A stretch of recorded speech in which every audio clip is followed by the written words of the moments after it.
राजा दशरथ का जन्म। विस्तृत कथा।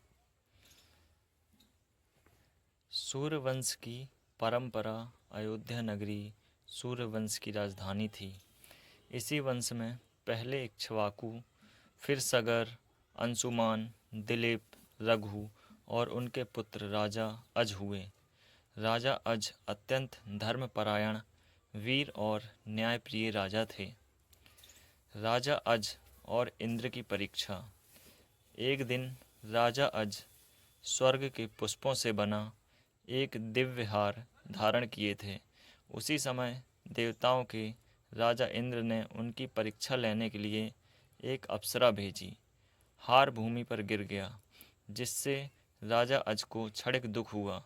उन्होंने स्वयं को संयमित रखा, परंतु उसी क्षण उन्हें यह बोध हुआ कि राजा होते हुए भी मनुष्य मोह और शौक से मुक्त नहीं है। यह विचार उनके मन में वैराग्य उत्पन्न कर गया। तपस्या और वरदान। राजा अज ने राजपाट अपने पुत्र को सौंपने का निश्चय किया और गहन तपस्या में लीन हो गए।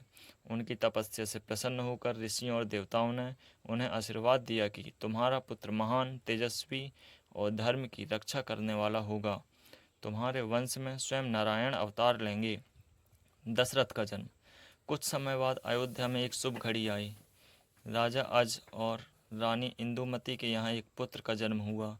उसका नाम रखा गया दशरथ। दशरथ का अर्थ जिसके पास 10 रथ हों, अर्थात जो चारों दिशाओं में समान रूप से युद्ध कर सके। बाल्यकाल और शिक्षा। बालक दशरथ बचपन से ही अत्यंत पराक्रमी, धनुर्विद्या में निपुण, गुरुओं का आज्ञाकारी और धर्म में अडिग थे। उन्होंने अनेक ऋषियों से शिक्षा प्राप्त की और जल्द ही एक महान योद्धा बने। देवताओं का विशेष उद्देश्य। पौराणिक ग्रंथों के अनुसार उस समय पृथ्वी पर रावण का अत्याचार बढ़ रहा था। देवता जानते थे कि रावण का अंत केवल भगवान विष्णु के मानव अवतार से ही संभव है।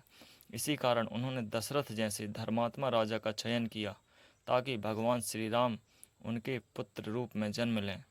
दशरथ का राज्याभिषेक। समय आने पर दशरथ अयोध्या के राजा बने। उनका शासन प्रजा के लिए सुखद, धर्म पर आधारित और चारों ओर प्रसिद्ध था। निष्कर्ष। राजा दशरथ का जन्म सूर्यवंश की पवित्र परंपरा, राजा अज की तपस्या, ऋषियों के वरदान और देवताओं की दिव्य योजना का परिणाम था। इसी महान राजा के घर मर्यादा पुरुषोत्तम श्री राम ने जन्म लिया। बोलिए सिया बलरामचंद्र की जय।